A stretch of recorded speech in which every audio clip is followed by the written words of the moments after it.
दूसरा चैप्टर है अम्ल, भस्म तथा लवण। इसको अंग्रेजी में अम्ल को एसिड बोलते हैं, भस्म को बेस और लवण को साल्ट। ठीक है, तो पहला क्वेश्चन है अम्ल किसे कहते हैं। अम्ल अम्ल किसे कहते हैं। अम्ल वह पदार्थ है जो स्वाद में खट्टा होता है। इतना बोल दीजिएगा तो अम्ल हो गया। ठीक है, अम्ल वह पदार्थ है जो स्वाद में खट्टा होता है। ठीक, और नीले लिटमस पत्र को लाल कर देता है। नीले लिटमस पत्र को लाल कर देता है। ठीक, इतना कर दीजिए। और पानी में घोले जाने पर हाइड्रोजन धन आयन मतलब हाइड्रोजन प्लस आयन प्रदान करता है। अगर उतना में लिखिएगा तब सीधे अम्ल के बारे में क्या बोल दिए, स्वाद में खट्टा होता है तो अम्ल हो जाएगा। ठीक, दूसरा का बात है नीले लिटमस पत्र को लाल कर देता है, तो ये दूसरा का पॉइंट हो गया। और पानी तीसरा का हो गया, पानी में घुले जाने पर H प्लस आयन प्रदान करता है तो अम्ल। तो आप भाषा भी लिख सकते हैं अम्ल वह पदार्थ है जो स्वाद में खट्टा होता है और यह जल में घुलकर अधिक मात्रा में मतलब जल में घोले जाने पर यह हाइड्रोजन H प्लस आयन प्रदान करता है। इतना भी लिख दीजिएगा तो ये अम्ल का परिभाषा हो गया, लेकिन आसान है, आप ऐसे समझ सकते हैं। अम्ल वह पदार्थ जो स्वाद में खट्टा होता है। ठीक है, और नीले लिटमस पत्र को लाल कर देता है। नीले मतलब इसका एक ट्रिक होता है अनिल। अनिल ठीक है, तो अ से अम्ल। अम्ल क्या करता है, नीला को लाल कर देता है। तो नी है तो नी को लाल कर दिया तो क्या हो गया, नील। तो ठीक याद कर ले रहिएगा अनिल। तो अ से अम्ल हो गया और नी से नीला को लाल करता है, नीला को लाल। ठीक है, तो समझ जाइएगा, मतलब अम्ल कहेगा तो समझ जाइएगा अनिल। अनिल मतलब अ से अम्ल और नी से नीला को लाल कर देगा। तो ये नीले लिटमस पत्र को लाल कर देता है और जल में मतलब पानी में घोले जाने पर H प्लस आयन प्रदान करता है। ठीक है मतलब कुछ पदार्थ में कौन कौन सा अम्ल पाया जाता है ये ऑब्जेक्टिव में पूछेगा, सब्जेक्टिव में तो नहीं पूछेगा, ऑब्जेक्टिव में पूछेगा। जैसे नींबू और संतरा में कौन सा अम्ल पाया जाएगा, साइट्रिक अम्ल। टमाटर में ऑक्जेलिक अम्ल पाया जाता है। इमली में टार्टरिक अम्ल। इसके दोनों में हम रिलेशन है, जैसे ट बोला तो एक मतलब इसके साथ अ आएगा, और ई बोला तो इसमें ट आएगा। ठीक है, जैसे ट बोला तो इमें कथी आ जाएगा, अ वाला आ जाएगा, और ई बोला तो इसमें ट वाला आ जाएगा। मतलब टमाटर बोला तो टार्टरिक अम्ल नहीं हो सकता, ताकि ट से इसमें भी स्टार्ट हो, ट से। तो टमाटर बोला तो समझिए टार्टरिक अम्ल ना होगा, तो ट से स्टार्ट हो जाएगा तो समझिए इसमें अ आता है। जैसे आप ट पढ़ते हैं तो अ आता है ना, हम ट्रिक अपना मन से बना रही है ना कि आप अथी जैसे तैसे। जैसे आप ट पढ़ते हैं तो लास्ट में का उच्चारण करिए, अ आता है तो ट पढ़े तो टमाटर हो गया तो अ आया, लास्ट में तो ऑक्जेलिक अम्ल हो गया इसका, ऑक्जेलिक। और इमली करिएगा तो देखिए इमली में आपका क्या बच गया, इमली टार्टरिक अम्ल आ जाएगा, ट वाला आ जाएगा, इमली में टार्टरिक अम्ल आ जाएगा। और अमला या विटामिन सी किसमें, स्कॉर्बिक अम्ल में पाया, सेब में मैलिक अम्ल, दही में लैक्टिक अम्ल पाया जाता है, सिरका में एसिटिक अम्ल पाया जाता है, चाय में टैनिक अम्ल पाया जाता है, अमाशय रस मतलब अमाशय रस में क्या मतलब, मेरे पेट में अमाशय रस है, उसमें हाइड्रोक्लोरिक अम्ल HCl पाया जाता है। HCl हो गया। चींटी के डंक में फॉर्मिक अम्ल या मिथनोइक अम्ल बोला जाता है। इस फॉर्मिक अम्ल का नाम है मिथोइक अम्ल। क्या बोले, नींबू में कौन सा अम्ल पाया जाता है, साइट्रिक अम्ल हो गया। इसका कोई ट्रिक नहीं, याद कर लीजिए, ऑब्जेक्टिव में 1-2 नंबर देके जाएगा। साइट्रिक अम्ल टमाटर में ट बोले टमाटर समझिएगा तो मतलब ऑक्जेलिक आया तो ऑक्जेलिक अम्ल। इमली बोले तो इमें ट वाला टमाटर हो गया तो इमली, तो इमें टार्टरिक अम्ल हो जाएगा। विटामिन सी में स्कॉर्बिक अम्ल, सेब में मैलिक अम्ल, दही कैसे होता है, दही मतलब ना देखते कृष्ण जी दही खा जाता है तो उसकी मम्मी दही को मतलब लटका के रखता है, तो समझिए दही को लटका के रखता है छत मतलब खिड़की उड़की में तो लटका के रखता है, इसलिए इसमें लैक्टिक अम्ल पाया जाता है। ठीक है, सिरका में ये वाला याद करिए एसिटिक अम्ल पाया जाता है सिरका में। अब चाय में टैनिक ना कहता है, चाय पियाओ टेंशन तक खत्म होगा, तो चाय बोल दिया तो समझिएगा में टेंशन खत्म था, इसलिए टैनिक अम्ल पाया जाता है। ठीक है, अमाशय रस में हाइड्रोक्लोरिक अम्ल इससे। अब चींटी के डंक, चींटी मतलब चींटी काटता है तो उसमें कौन फॉर्मिक अम्ल जाता है। जैसे चींटी के डंक हो गया तो डंक कैसे मतलब, मानिए जैसे कोई हाल दवाई से कटेगा, तो मानिए एक हम सांप के उदाहरण, सांप जैसे छता है मतलब कहते फूक काट दिया तो इसी डंक है तो मतलब काट दिया तो फॉर्मिक काट दिया तो ये फ से फॉर्मिक तो वही हो जाएगा। चींटी जैसे ऐसे करके काटेगा तो फॉर्मिक हो गया। ठीक है, मतलब ऑप्शन जैसे नींबू और संतरा में तो अथी साइट्रिक अम्ल होगा, साइट्रिक अम्ल। ठीक है, टमाटर में क्या बोले हैं, टमाटर है तो इसमें ऑक्जेलिक अम्ल होगा। इमली में क्या होगा, इमली जैसे आप खाते हैं तब कैसे, छोड़िए आपसे देहाती भाषा नहीं बोलेंगे उतना। ठीक है, इमली खाते हैं टार्टरिक अम्ल हो गया इसमें। ठीक, उसके बाद विटामिन सी में क्या बोले, स्कॉर्बिक अम्ल, सेब में मैलिक अम्ल, दही में क्या बोले, दही लटकता है लटका के रखता है, यशोदा मैया तो लैक्टिक अम्ल हो गया, इसमें लैक्टिक अम्ल हो गया। उसके बाद सिरका में कौन सा अम्ल पाया जाता है, एसिटिक अम्ल। और चाय का टेंशन हो गया तो टैनिक अम्ल, अमाशय रस में ठीक है आगे बढ़ते हैं। निर्माण की दृष्टि मतलब बनाने की दृष्टि से अम्ल 2 प्रकार का होता है, कार्बनिक और खनिज।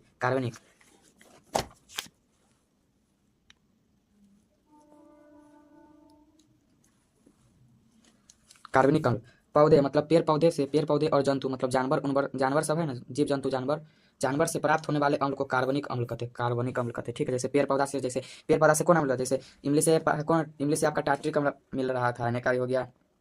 टमाटर से हो पेड़ पौधा हुआ, जंतु से मतलब जंतु कौन अम्ल, जैसे चींटी था तो चींटी काटा था कौन, फॉर्मिक अम्ल कहते हैं। जीव जंतु तो क्या बोला, कार्बनिक अम्ल उसी को कहते हैं। पेड़ पौधे पेड़ पौधे एवं जंतुओं से प्राप्त होने वाले अम्ल को कार्बनिक अम्ल कहते हैं। खनिज अम्ल मतलब प्रयोगशाला में मतलब बनाकर जैसे मानिए केमिकल को मिला दिए थे, इसी करके खनिज अम्ल। तो वही पृथ्वी पर मौजूद कोई भी साइंटिस्ट पागल इंसान वही मतलब सॉरी ऐसा नहीं बोलना चाहिए, मतलब वही लैब में रखकर मतलब कुछ ना कुछ आविष्कार करते रहता है, तैयार कुछ ना कुछ करवे करता रहता है। तो उसे मतलब जैसे पृथ्वी पर विभिन्न पदार्थों से तैयार किए जाने वाले अम्ल को कहें, जैसे हाइड्रोक्लोरिक अम्ल, सल्फ्यूरिक अम्ल, नाइट्रिक अम्ल, कार्बोनिक अम्ल, फास्फोरिक अम्ल। तो देखिए हाइड्रोक्लोरिक अम्ल तो मेरा पेट में सब जितना बोले ना सब खतरनाक है। जैसे हाइड्रोक्लोरिक अम्ल सबसे खतरनाक, सल्फ्यूरिक अम्ल भी सबसे खतरनाक, नाइट्रिक अम्ल भी सबसे खतरनाक। ये 3 गो हो गया ना। जैसे हाइड्रोक्लोरिक अम्ल का HCl बोलते हैं, ठीक है। सल्फ्यूरिक अम्ल को H2SO4 बोलते हैं और नाइट्रिक अम्ल को NH3 बोलते हैं, NH3 अम्ल। ये तीनों अम्ल है ना प्रबल शक्तिशाली। प्रबल मतलब बहुत आगे बताएंगे। प्रबल ये बहुत खतरनाक अम्ल होता है। कार्बोनिक से होता है सेलुलोसिस। ये अम्ल सब ऐसा कि आपका शरीर पर गिर जाएगा तो सीधे फोका हो जाएगा ना, कहता है ये उसके शरीर पर मतलब तेजाब फेंक देते हैं। तेजाब क्या रहता है, यही समय रहता है उसमें, मतलब चमड़ा पर फेंकेगा आपको। चमड़ा इतना तगड़ा रहता है कि आपके हाथ पर इस पर भी गिर जाएगा तो ये ऐसे करके नीचे में हड्डी के जलाते भी आपको नीचे गिरे। इतना शक्तिशाली अम्ल होता है। तो पूछेगा शक्तिशाली अम्ल कितने पर कितना होता है, तो 3 होता है। पहला HCl हो गया आपके पास, मतलब हाइड्रोक्लोरिक अम्ल। दूसरा का H2SO4 मतलब सल्फ्यूरिक अम्ल। तीसरा का नाइट्रिक अम्ल NH3। H2SO4 मतलब सल्फ्यूरिक अम्ल को पूछेगा क्वेश्चन ऑब्जेक्टिव में। सल्फ्यूरिक अम्ल को बैट्रिक अम्ल के भी नाम से जाना जाता है। पूछेगा बैट्रिक अम्ल इनमें से कौन सा अम्ल का कहा जाता है, तो बोलिएगा सल्फ्यूरिक अम्ल, ठीक है। प्रभाव मतलब शक्ति, जादू शक्ति करने के आधार पर अम्ल 2 प्रकार का होता है। प्रबल मतलब शक्तिशाली, प्रबल का नाम ही दूसरा है सबल। सबल, निर्बल अम्ल मतलब दुर्बल मतलब खराब। प्रबल जो अम्ल पानी में घोले जाने पर पूर्ण रूप से आयनित होकर, पूर्ण रूप से आयनित होने का मतलब क्या बोले, मतलब अम्ल जल में घुलता है तो क्या देता है, H+ आयन देता है, H+ आयन। तो वही इसका मतलब है। आयनित होकर अधिक से अधिक परिमाण में, मतलब अधिक से अधिक मात्रा में हाइड्रोजन धन आयन, मतलब हाइड्रोजन धन आयन का शॉर्ट फॉर्म क्या है, H+। ऊपर लिख दीजिए, हो जाएगा हाइड्रोजन धन आयन प्रदान करता है, तो उसे प्रबल अम्ल कहते हैं। प्रबल अम्ल क्या बोले, ये 3 ही होता है, हाइड्रोक्लोरिक अम्ल, सल्फ्यूरिक अम्ल और नाइट्रिक अम्ल। HNO3 होता है, सॉरी शुरू में HNO3 होता है, गलत बोल दिया तो अमोनिया हो गया। NH3 तो अमोनिया हो गया।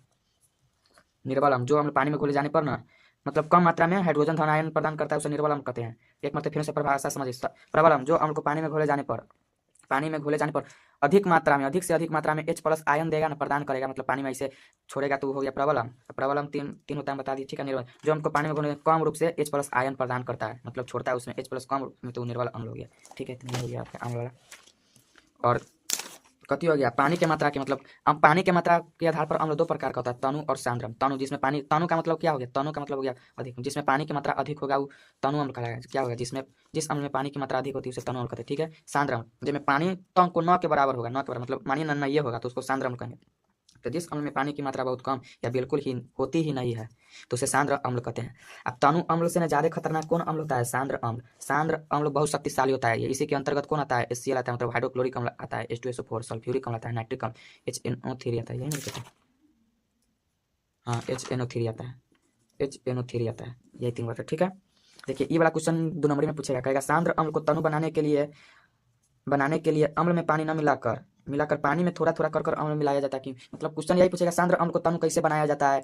मतलब क्वेश्चन पूछने का तरीका अलग अलग होगा लेकिन आंसर यही होगा, मतलब बता दे कैसे कैसे क्वेश्चन पूछेगा। सांद्र अम्ल को तनु बनाने के लिए क्या क्या सावधानी बरतनी पड़ती है, चाहिए पूछेगा। सांद्र अम्ल को तनु कैसे बनाया जाता है, विवरण दीजिए, चाहे वो अति संक्षिप्त में समझाइए, ऐसे पूछे, ठीक है। तो जैसे सीधे आप क्वेश्चन में देखिए सांद्र को तनु बनाना है, तो तनु बनाना तो वही वाला भाषा देखिए। सांद्र अम्ल को ना पहले आपको तनु बनाना होगा ना, तो पहले जैसे मानिए कहाँ कुछ देखिए, मानिए ये अम्ल है, ठीक। ये कहाँ रह गया, कुछ ना है, कोई कुछ ना, इसलिए मानिए ये अम्ल है, ये ब्लू पेन अम्ल है, ठीक। और मानिए गिलास में एक पानी है, मानिए ये वाला कथी है, अम्ल है, ठीक। अम्ल, ठीक है। तो आप क्या करिएगा, कुछ ना करिएगा, समझे। ये जैसे अम्ल है ना, अब क्या करिएगा, ये अम्ल है तो इसको डायरेक्ट जाके पानी में गिरा दे, नहीं गिराइएगा पानी में, समझे। पानी में गिरा दीजिएगा ना तो खंती पता चलेगा, ब्रास्ट व्रास्ट सब घर हो जाएगा, केस सब झरा कुरा के केरी चुराइल बन जाइएगा। एक लेल डायरेक्ट पानी में अम्ल को नहीं मिले, जैसे ये अम्ल था, ठीक है।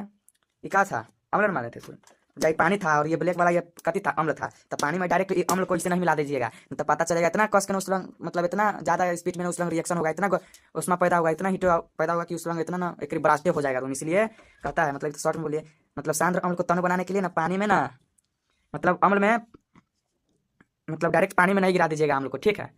मतलब अम्ल को डायरेक्ट नहीं, उसको मतलब कांच की सहायता से ठोपे ठोपे पानी में गिराइएगा, फिर छाड़ से उसको ऐसे से अथी में मिला दीजिएगा, तब तनु बन जाएगा। मतलब तनु मतलब ज़्यादा पानी में रहता है, देखिए आप समझिए। सांद्र अम्ल में पानी मिलाने पर एक साथ में काफी उष्मा पैदा होती है, क्या बोले, सांद्र अम्ल में आप सीधे जाके पानी मिला दीजिएगा तो काफी मात्रा में उष्मा पैदा होगा, इसके कारण आपका ब्रास्ट भी हो सकता है, इसके कारण विस्फोट मतलब ब्रास्ट भी हो सकता है, ठीक है। और इससे बड़ी क्षति हो सकती है ना, बोले केस उठ जाएगा, इन्हें घर ब्रास्ट हो जाएगा, ये सब हो जाएगा, बड़ी क्षति होती है। इसलिए सांद्र अम्ल को, इसलिए कहते हैं सांद्र अम्ल को में डायरेक्ट पानी नहीं मिला दीजिएगा, तनु बनाने के लिए डायरेक्ट पानी नहीं मिलाया जाता, ठीक है। बल्कि सांद्र अम्ल को तनु बनाने के लिए पानी में, मतलब पानी रहेगा कटोरा में, ठीक है, ये अम्ल है, तो इसको ठोपे ठोपे इसमें गिरा के, मतलब बूंद बूंद कर गिरा कर इसमें पानी से मतलब कांच की अति छड़ से इसको मिला देते हैं तो अपने तन देते हैं। क्या सांद्र अम्ल को तनु बनाने के लिए पानी में कांच की छड़ से की सहायता से बूंद बूंद कर सांद्र अम्ल को उसमें टपकाया जाता है, फिर कांच की छड़ से उसको पानी में अच्छी तरह से मिलाया जाता है और इसी इसी क्रिया को बार बार दोहराई जाती है, मतलब की जाती है, तो सांद्र अम्ल तनु अम्ल में बन जाता है। ठीक है, आप सीधा समझा दिए, समझ जाइएगा, अपना भाषा में लिखिए। सांद्र अम्ल को डायरेक्ट मतलब तनु बनाने के लिए उसमें पानी में नहीं मिलाया जाता, अगर पानी में मिला देंगे तो काफी परिमाण में उसमें उष्मा पैदा होगी और उस जगह बड़ी विस्फोट भी हो जाएगा। ठीक है, इसलिए सांद्र अम्ल को तनु बनाने के लिए पानी में बूंद बूंद कर कांच की छड़ से उस आते अम्ल को टपकाया जाता है, फिर उसे मिलाकर उसे तनु बनाया जाता है। ठीक है, हो गया, इसीलिए हो गया। क्वेश्चन है, एक उदाहरण के द्वारा प्रमाणित करो कि कोई भी अम्ल अपना प्रभाव जल की उपस्थिति में नहीं दिखाता। मतलब अम्ल अम्ल मतलब वो अपना नाच ड्रामा किसकी उपस्थिति में दिखाएगा? जल की उपस्थिति। जल में वो जाएगा तभी वो पता कर चलेगा कि अम्ल है कि कथी है। जैसे जल में जाते मात्र अथी पता चल जाएगा, नीला को लाल कर देगा, पता चल जाएगा कि अम्ल है, अपना गुण लक्षण दिखा देगा। कथी कहते हैं, एक सूखा हुआ नीला लिटमस पत्र ले जाइए। ठीक है, नीला लिटमस पत्र, ठीक है, हाइड्रोजन क्लोराइड के गैस घट, मतलब मानिए वो घर है, गैस मतलब हाइड्रोजन क्लोराइड से पूरा घर, उसमें हाइड्रोजन क्लोराइड वाला गैस भरा हुआ। ठीक है, उस गैस के मतलब घर के मतलब घर में पूरा गैस भरा है, किस चीज़ का? हाइड्रोजन क्लोराइड, मतलब HCl का घर में पूरा थी गैस भरा। ठीक है, उसके गेट के मुंह पर आप अथी ले जाइए, नीला लिटमस पत्र को ले जाइएगा ना, इसे ये डायरेक्ट सूखा हुआ तो उसको उस पर कोई प्रभाव नहीं आएगा, समझे। अगर मानिए नीला लिटमस पत्र था, इसको पानी में फिर भिगा के और उसके गेट पर ले जाइएगा नहीं, मतलब गेट गेट पर मतलब कौन वाला गेट था? गैस घट के मतलब घर मतलब मुंह के पास ले जाइएगा तो भिगा के ले जाइएगा तो सीधे इसका रंग चेंज हो जाएगा, मतलब नीला था तो लाल हो जाएगा, समझे। कि फिर समझा देखिए, मानिए ए मोबाइल बा तुलापन, जैसे मानिए कोई गैस घट है, ठीक है, इतना दूर के एरिया में गैस घट है, ठीक, ये गैस घट हो गया, इसमें पूरा चारों बगल इसमें हाइड्रोजन क्लोराइड मतलब HCl वाला गैस भरा हुआ है, पूरा चारों तरफ कमरा में HCl गैस भरा है। मानिए ये क्या है? नीला लिटमस पत्र है, सूखा हुआ डायरेक्ट, ये सूखल है अभी। ठीक है, इसको इसके सामने ले जाइएगा ना दरवाजा के पास, तो इस पर कोई प्रभाव नहीं पड़ेगा। ठीक है, और इसी को आप बाद में पानी में भिगा कर इसके पास ले जाइएगा ना, तो अपने आप रंग को बदल देगा, मतलब नीला था तो ये लाल हो गया होगा। इससे प्रमाणित होता है, इस प्रमाणित हो गया ना कि भाई अम्ल सूखा ले गए थे, उस पर कोई रंग में परिवर्तन नहीं आया, और इसी अम्ल को मतलब पत्र नीला लिटमस पत्र को पानी में भिगोकर गेट के सामने ले गए तो इसका रंग बदल गया। तो इससे प्रमाणित होता है कि भाई कोई भी अम्ल अपना प्रभाव जल की उपस्थिति में दिखाएगा। ठीक है, समझ गए। उसके बाद देखिए, एक मत पढ़ लेते हैं, समझ। एक सूखा हुआ नीला लिटमस पत्र हाइड्रोजन क्लोराइड के गैस से भरे गैस घट के मुख के पास ले जाने पर उस पर कोई प्रभाव नहीं पड़ता है। जब उस नीले लिटमस पत्र को पानी से भिगाकर उसी गैस घट के मुंह पर ले जाते हैं तो वह लाल हो जाता है, लाल हो गया। इससे प्रमाणित होता है कि कोई भी अम्ल अपना प्रभाव जल की उपस्थिति में दिखाता है। समझ गए। शॉर्टकट एक क्या बताया, मतलब गैस घट वाला घर है, ठीक है, सूखा नीला लिटमस पत्र को ले जाइएगा, कोई प्रभाव नहीं पड़ा, एक भिगा के फिर ले जाइएगा तो नीला से लाल हो गया। इससे पता चल गया कि अम्ल है, अम्ल कोई भी अम्ल अपना प्रभाव जल की उपस्थिति में दिखाएगा। ये वाला क्वेश्चन आपको 2 नंबर में पूछेगा, हम लोग के बारे में पूछा था, लेकिन इससे पहले बार पूछा था, 2022 में पूछ लेता है ये वाला। कोई अम्ल मतलब इसको मतलब क्वेश्चन पूछने का शैली अलग था, जैसे हाइड्रोनियम आयन H+3 करके कुछ था, उसको हाइड्रोनियम आयन प्रदान करता है। कैसे? कोई भी अम्ल अपना जल की उपस्थिति में कौन आयन प्रदान करता है? हाइड्रोनियम आयन, तो ना लिख लेता है। मतलब क्वेश्चन मतलब अलग अलग रहता है लेकिन जवाब वही रहता है। जैसे कोई अम्ल जल की उपस्थिति में अपना प्रभाव क्यों प्रकट करता है? जब कोई अम्ल जल के संपर्क, क्या बोले, जल भीग के गया था अम्ल तो वो अपना रंग बदल लिया था, तो वही करा है। जब कोई अम्ल जल के संपर्क में आता है तो वो हाइड्रोजन धन आयन प्रदान करता है। पहला मतलब डिफिनीशन में बोले थे ना, वो जल के संपर्क में आता है तो हाइड्रोजन धन आयन प्रदान करता है। इससे उसमें अम्ल का प्रभाव उत्पन्न होता है, अतः कोई भी अम्ल अपना प्रभाव जल की उपस्थिति में दिखाता है। क्या बोले हैं? जब कोई अम्ल जल के संपर्क में आता है तो हाइड्रोजन धन आयन प्रदान करता है, ठीक है, इससे उसमें अम्ल का प्रभाव उत्पन्न होता है, अतः कोई अम्ल अपना प्रभाव जल की उपस्थिति में दिखाएगा। संक्षारक, इसका मतलब क्या होता है? संक्षारक जो क्षति पहुंचाता है उसे संक्षारक कहते हैं। संक्षारक खराब, इसका मतलब होता है, सीधे समझिए आप, खराब, खराब, खतरनाक, यही खतरनाक, वही सब समझिए। ठीक है, संचारक वाला अम्ल, तो संचारक इसका नाम में छुपा हुआ है, खतरनाक, खराब। तो कुछ अम्ल जैसे हाइड्रोक्लोरिक अम्ल, शुरू में बोल दिया ना, जैसे शरीर पर फेंक देता है, जला देता है पूरा चमड़ा उमड़ा को। जैसे कुछ अम्ल खनिज अम्ल, खनिज करने का मतलब समझा दिए थे, जो वैज्ञानिक लोग ना लैब में बैठ के डिस्कवरी करता रहता है, इसको ही मिला के इसको ही मिला के कुछ ना कुछ अपने मन से बनाते रहता है उसको खनिज। जैसे कुछ खनिज अम्ल जैसे हाइड्रोक्लोरिक अम्ल, सल्फ्यूरिक अम्ल, सल्फ्यूरिक अम्ल मतलब वही H2SO4, हाइड्रोक्लोरिक अम्ल मतलब HCl, नाइट्रिक अम्ल मतलब HNO3। ठीक है, तो कुछ खनिज अम्ल जैसे हाइड्रोक्लोरिक अम्ल, सल्फ्यूरिक अम्ल, नाइट्रिक अम्ल।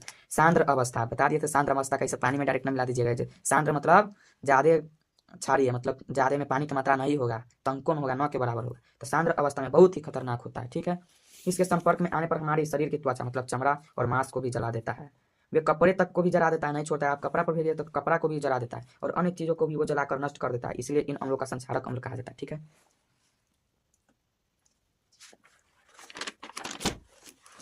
देखिए ये वाला 2 नंबर में पूछेगा, सूचक। सूचक क्या है? आप सीधे समझिएगा, सूचक जो पदार्थ अपने रंग में परिवर्तन लाकर अम्ल और भस्म की पहचान कराता है उसे सूचक कहते हैं। ठीक है, उसे सूचक कहते हैं।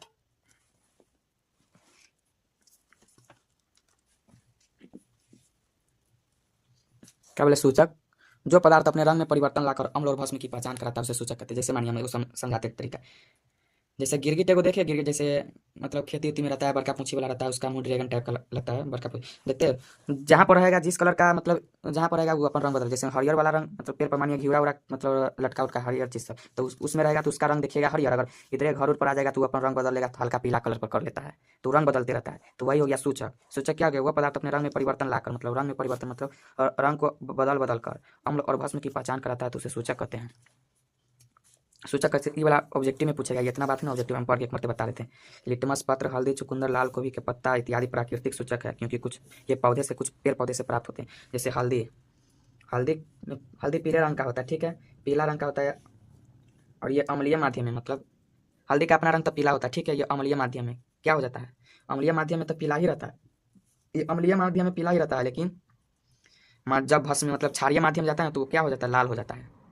हल्दी का अपना रंग क्या था? हल्दी पीला रहता है, ठीक है, पीला।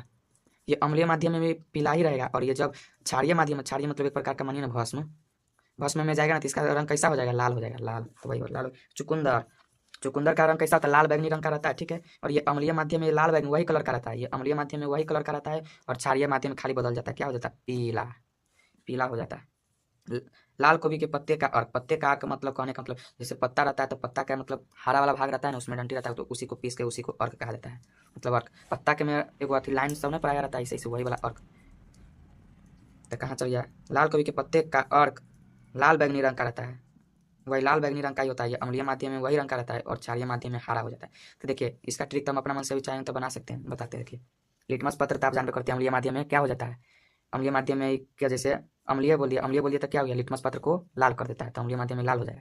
और भस्म में क्या? तो भस्म के आगे परिभाषा बताएंगे, मतलब भस्म का जो लाल को नीला कर देता है, तो क्षार तो लाल था तो वो अम्लीय में आएगा तो क्या हो जाएगा? नीला हो जाएगा, ठीक। और हल्दी बोल दिया, हल्दी का अपना रंग कैसा होता है?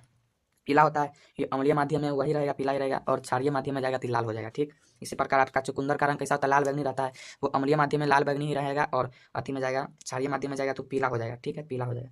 और लाल गोभी के पत्ते का अर्क, ये अम्लीय माध्यम में वही होता है, लाल बैंगनी रंग का होता है, और क्षारीय माध्यम में जाने पर हरा हो जाता है।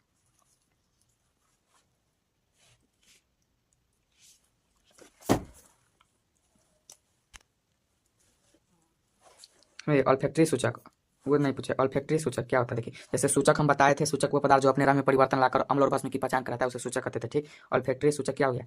जो अपना गंध में मतलब गंध मतलब सूंघ कर मतलब गंध में परिवर्तन लाकर अम्ल और भस्म की पहचान कराएगा, तो उसे ऑल्फैक्टरी सूचक कहते हैं। क्या हो गया? जो पदार्थ अपने गंध में परिवर्तन लाकर अम्ल और भस्म की पहचान कराता है, तो उसे ऑल्फैक्टरी सूचक कहते हैं। जैसे प्याज, लवंग का तेल, ये सब, जैसे विनैला इत्र, कोई सब सेंट मारता है तो ना पता चल जाता है कौन सेंट मारा हुआ है।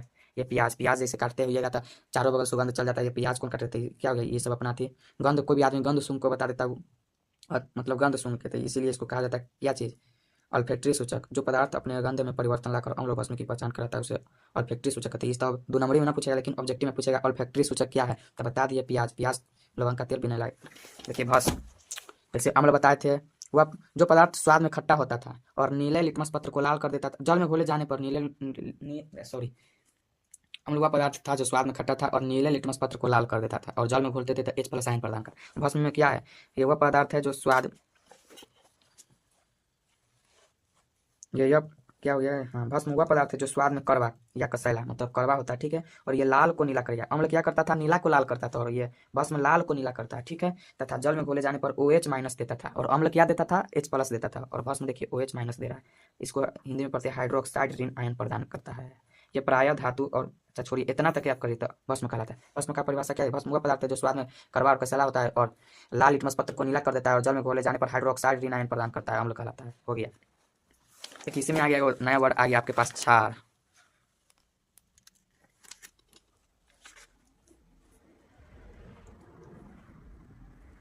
क्षार, क्षार तो जो भस्म में घुल जाता है उसे क्षार बोलते हैं, ठीक है, और जो भस्म पानी में न घुलता है वो तो भस्म का भस्म रहेगा। तो इसी में कहा, तो जो पानी में घुल जाएगा, तो देखिए जैसे sodium hydroxide, potassium hydroxide, magnesium hydroxide, ammonium hydroxide इत्यादि इत्यादि, समझे? क्षार का मतलब समझ गए? जो भस्म पानी में घुल जाएगा वो क्षार। Sodium hydroxide, potassium hydroxide, magnesium hydroxide, इसमें हम प्रबल क्षार कितने बताए थे? प्रबल क्षार, एक सेकेंड, क्षार बता दिए। जैसे अम्ल में बताए थे प्रबल क्षार कौन कौन था? 3 गो था, हाइड्रोक्लोरिक अम्ल, H2SO मतलब सल्फ्यूरिक अम्ल, और नाइट्रिक अम्ल। तो क्षार में भी 2 गो खतरनाक होता है, कौन बड़ा? एगो सोडियम हाइड्रोक्साइड होता है, सोडियम हाइड्रोक्साइड हो गया, वो पोटासियम हाइड्रोक्साइड हो गया। ये दो प्रबल क्षार होता है। पूछा ऑब्जेक्टिव में पूछ देगा प्रबल इनमें से कौन प्रबल क्षार है, तो प्रबल क्षार तो ये बताइए। ये ऑप्शन में अगर ये होगा तो ये मारिएगा, और ये होगा ये, अगर दोनों होगा तो दोनों मारिएगा। दोनों में से कोई एक रहेगा, और दोनों रहेगा तो दोनों मार दीजिएगा, ठीक है।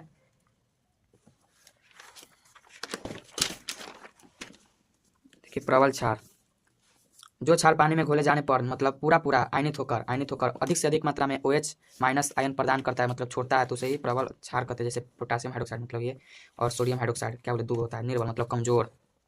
जो क्षार पानी में घोले जाने पर मतलब थोड़ा थोड़ा मतलब आयनित होकर मतलब टूट कर कम मात्रा में OH माइनस देता है, तो उसे ही निर्बल क्षार कहते हैं। जैसे ये दोनों को छोड़कर जितना क्षार होगा ना OH वाला, वो सब वह में आ जाएगा। जैसे कैल्शियम ऑक्साइड हो गया, मैग्नीशियम ऑक्साइड हो गया, अमोनियम ऑक्साइड हो गया। संक्षारक क्षार, जैसे संक्षारक अम्ल बताए थे खतरनाक होता है, खराब खतरनाक, उसी प्रकार संक्षारक अम्ल हो गया।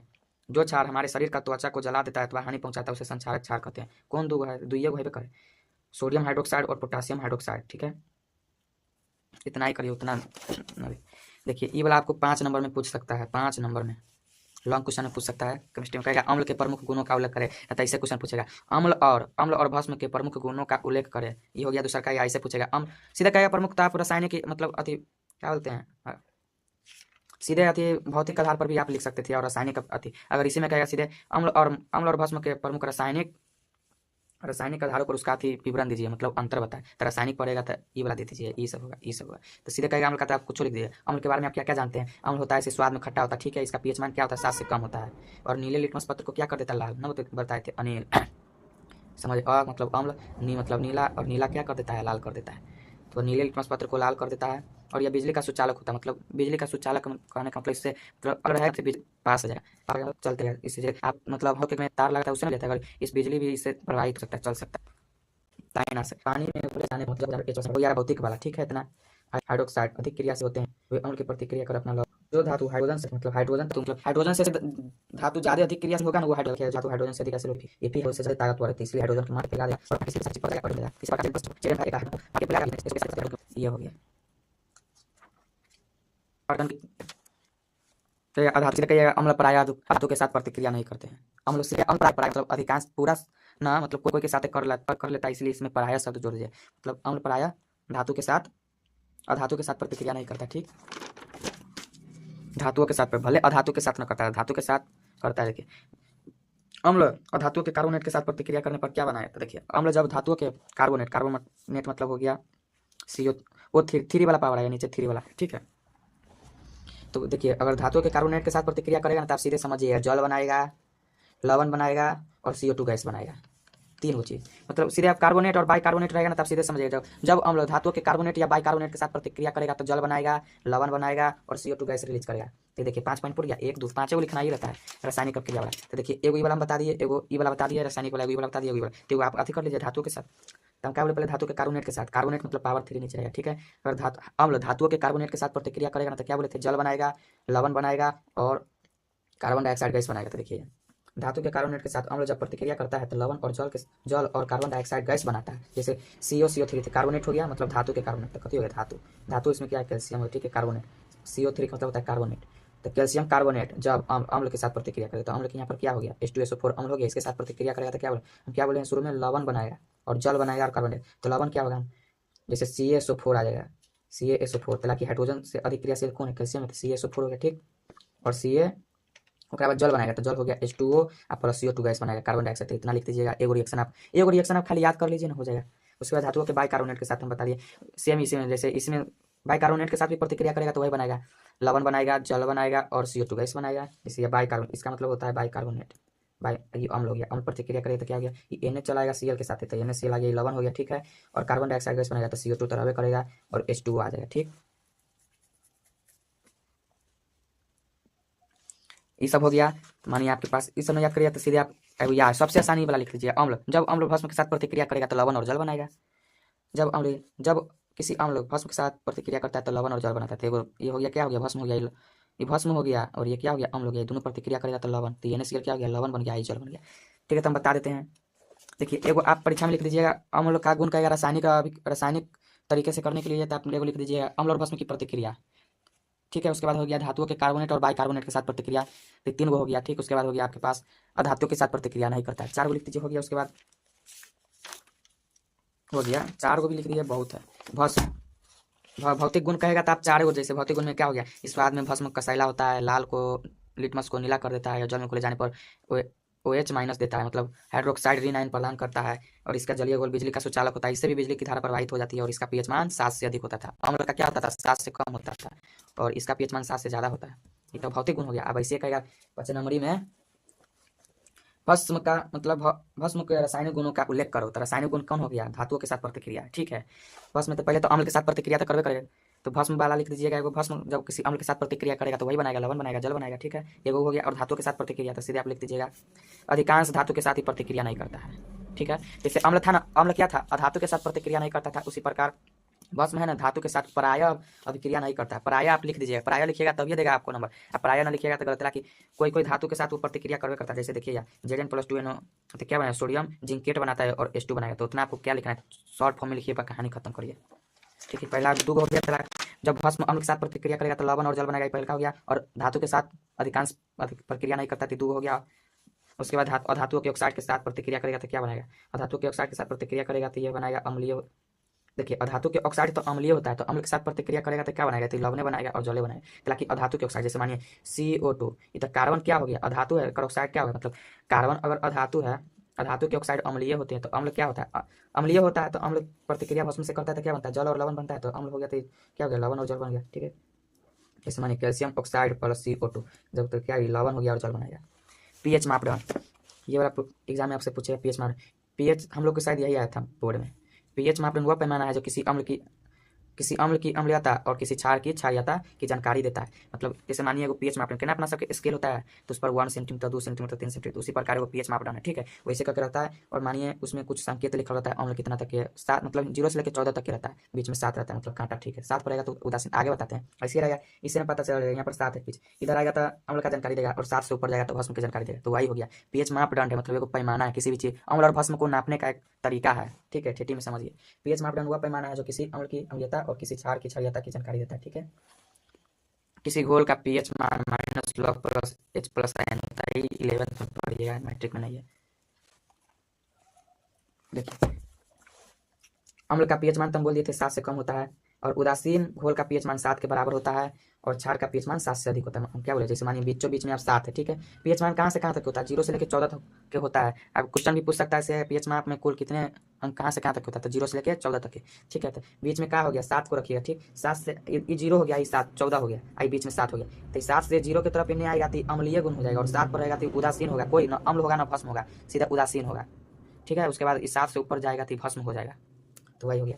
अम्ल का पीएच मान 7 से कम, उदासीन विलयन का मतलब घोल का पीएच मान 7 के बराबर होता है, क्षार का पीएच मान 7 से अधिक होता है, और किसी घोल का पीएच मान, ये सब छोड़िए, उतना नहीं पढ़ना है।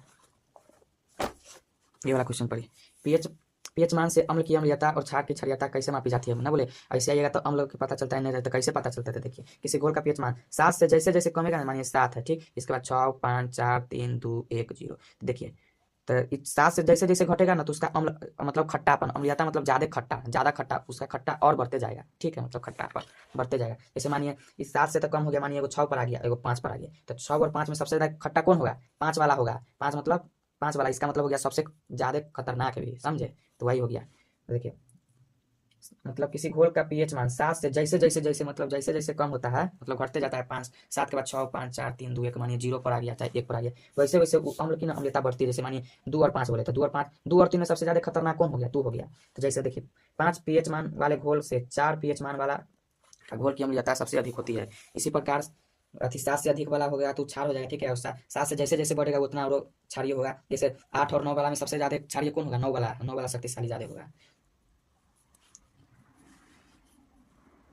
ये वाला क्वेश्चन आपको 5 नंबर में पूछेगा। 5 नंबर में हमारे दैनिक जीवन में पीएच मान का क्या महत्व है। तो पहले देखिए भोजन के पाचन में बायोलॉजी में पढ़िएगा, मतलब होगा अमाशय में हाइड्रोक्लोरिक अम्ल। देखिए हमारे भोजन के पाचन में क्या काम करता है बताते हैं। हमारे पेट में पता है ना, हाइड्रोक्लोरिक अम्ल हमारे पेट के अंदर मौजूद है, का निर्माण होता है, और इसका पीएच मान लगभग 1 होता है, 1 होता है। तो हम क्या बोले थे, जिसका पीएच मान सबसे, और अम्ल का कहाँ से होता है, 7 से 0 के बीच में होता है कि नहीं होता है। तो क्या होगा, ये 0 के बगल में नजदीक, क्या बोले, सबसे खतरनाक होगा। इसीलिए हाइड्रोक्लोरिक अम्ल सबसे खतरनाक होता है, और नाइट्रिक अम्ल भी और सल्फ्यूरिक अम्ल भी। देखिए इसका पीएच मान 1 होता है, और तो इसमें अधिक अम्लीयता होगी, अधिक मतलब अम्लीयता होगी, और यह भोजन के पाचन में मदद करता है, और अधिक समय तक मतलब हो गया, ठीक है। इतना ना पढ़िए, दिमाग ज़्यादा लग जाएगा, पढ़ा देते कोई बात नहीं।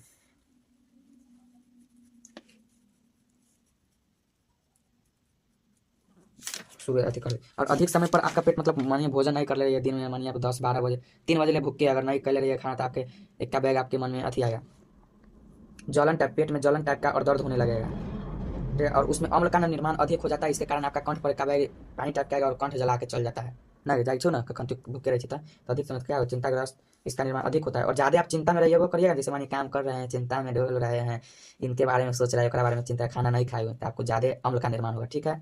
तो और पेट के अंदर में अम्ल का अधिक बढ़ जाएगा, इस स्थिति में आपको हाइपर एसिडिटी कहते हैं। इसके कारण पेट में जलन और दर्द होने लगता है, ठीक है, तथा गैसीय विकार उत्पन्न होने लगता है और अधिक समय तक बने रहने का आमाशय के आंत को दीवार। इतना पढ़िएगा ना तो आपका यही रामायण कथा सुन सीधे शॉर्ट फॉर्म में समझिए। मिट्टी के संचारक, मिट्टी के संचारक में समझा देते हैं, मतलब मिट्टी उपजाऊ कब होता है, जब उसका पीएच मान 7 के बराबर रहेगा ना, तो मिट्टी में आप कुछ रोपिएगा ना तो ज़्यादा फड़ेगा। अगर मानिए मिट्टी का पीएच मान 7 से ज़्यादा या 7 से कम हो गया, तो उस वाला मिट्टी में हलाली कोई फसलें ना उगेगा, अच्छा से ना उगेगा। क्या बोलता है, मिट्टी के अम्लीय और क्षारीय अथवा उदासीन होता है। मिट्टी 3 प्रकार का होता है। और मतलब खेती करने के लिए ना सबसे अच्छा मिट्टी किस, उदासीन मिट्टी को माना जाता है, जेकर पीएच मान 7 होता है उसको माना जाता है। अगर मिट्टी की पीएच मान अम्लीय या क्षारीय हो जाता है तो उसे उदासीन बनाना पड़ता है। इस हो गया, इतना ही कर दीजिए, हो गया, इतना ज़्यादा नहीं लिखना है। दांतों के संक्षारक में, ठीक है, अब दांतों के संक्षारक मतलब दांत कैसे संरक्षण होता है देखिए। मानिए आप तो चॉकलेट तो खा लिए और पानी पी लिए और दतवा में तो चॉकलेट तो सटिएगा यार, तो उसको आप अच्छा से ना धोए तो दांत में सट गया, तो आपके मुंह में क्या है, बैक्टीरिया है, तो बैक्टीरिया है तो आपके मुंह में वो मीठा चीज़ है, चॉकलेट मीठा चीज़ है, जैसे डेयरी मिल्क खाए चाहे सिल्क खाए किटकैट खाए कुछ खाए, दांत में चिपक गया तो मतलब मुंह में तो बहुत सारा बैक्टीरिया है, वो दांत दांत में चिपके हुए मतलब चॉकलेट मीठे पदार्थ के साथ वो रिएक्शन करने लगेगा, रिएक्शन करने लगेगा तो आपका मतलब तोड़ने लगेगा, तो आप अगर रिएक्शन करने लगेगा तो वो अम्ल का निर्माण करेगा, अम्ल का निर्माण करेगा ना, तो उसका अम्ल का पीएच मान क्या होता है 5.5। अगर अम्ल का मतलब दांत का पीएच मान क्या होता है 5.5, और 5.5 से जैसे तुमको आपका दांत का पीएच मान घटा कि आपका दांत में खोदला कर देता है और इनामेल को क्षति पहुंचाता है। आप पढ़ लेते हैं एक मिनट, ठीक है। जब हम मीठे पदार्थ खाते हैं और खाने के बाद दांतों की अच्छी सफाई नहीं करते हैं तो मीठे पदार्थ दांत में चिपक जाता है और मुंह के अंदर जीवाणु वही मतलब बैक्टीरिया उस अम्ल मतलब उसे तोड़कर मतलब मानी मतलब सटा रहेगा तो उसको मतलब अपघटित कर अम्ल में बदल देता है, अम्ल का निर्माण करने लगता है, अम्ल का निर्माण करने लगता है, ठीक है। जब उस अम्ल का पीएच मान क्या बोले, जब उस अम्ल जो अम्ल बना टूटकर उसका पीएच मान 5.5 से जैसे नीचे घटा मतलब कम है, तो दांत के सबसे बाहरी परत इनामेल को वो नष्ट करने लगता है। मतलब इनामेल होता है ना दांत के सबसे मजबूत भाग माना जाता है इनामेल, या शरीर का भी ना सबसे मजबूत ना दांत के, हाँ, नष्ट करने लगता है। इससे दांत कमजोर हो जाता है, दांत कमजोर होगा तो फिर क्या हो जाएगा, डॉक्टर के पास जाइएगा, छोड़िए इतना ना क्लास ज़्यादा लंबा हो जाएगा।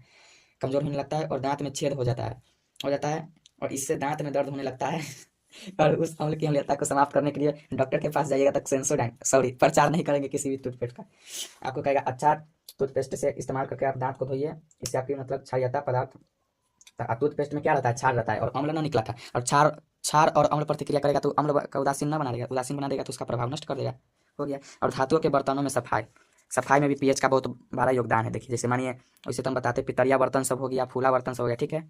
जैसे मानिए आप ही लोग घाट पर मतलब छठ पवनी होता है, पितरिया बर्तन रहता है, देखते रहते हैं करिया करिया भद्दा भद्दा दिखता है, हरियर टाइप के भद्दा दिखेगा, हरियर टाइप के, तो उसको आप कैसे साफ करते हैं पानी से ना, उस पर मतलब उस पर क्षार जम गया रहता है, ठीक है, क्षारीय रंग के उसके ऊपर ऑक्साइड का परत एगो चढ़ जाता है, ठीक है, तो क्षार है और क्षार को हटाने के लिए क्या चाहिए, उस पर अम्ल रगड़ दीजिएगा तो उदासीन हो जाएगा, तो चमके लगता है। इसलिए ना देखते हैं छठ पवनी से एक दिन पहले बर्तन सबको उतार कर मतलब भगवान सुफली उफली कैसे ना गए आए और आगे ना ओकरे से अथी निकाल के आप नींबू को काट कर उस पर रगड़ते हैं तो देखिए पूरा चकाचक हो जाएगा। न विश्वास होगा तो देखिएगा आप कभी भी कर आने दीजिए छठ तब, तो वही हो जाए। धातुओं के बर्तन जब खुले स्थान पर रहता है तो उसमें हवा के साथ प्रतिक्रिया होता है, हवा में नमी रहता है, नमी मतलब थोड़ा थोड़ा पानी की मात्रा रहता है, तो वो धातुओं को संक्षारण हो जाता है, फलतः बर्तन के ऊपर बाहरी रंग के धातु का भस्मीय मतलब भस्मीय वाला यौगिक की परत जम जाती है और इसमें बर्तन भद्दे मतलब हरे टाइप के दिखने लगता है। और इसकी सफाई के लिए नींबू का रस अथवा सिरका के अम्लीय पदार्थ का इस्तेमाल किया जाता है, जो बर्तन की बाहरी सतह पर जमे भस्मीय पदार्थ को उदासीन कर देता है।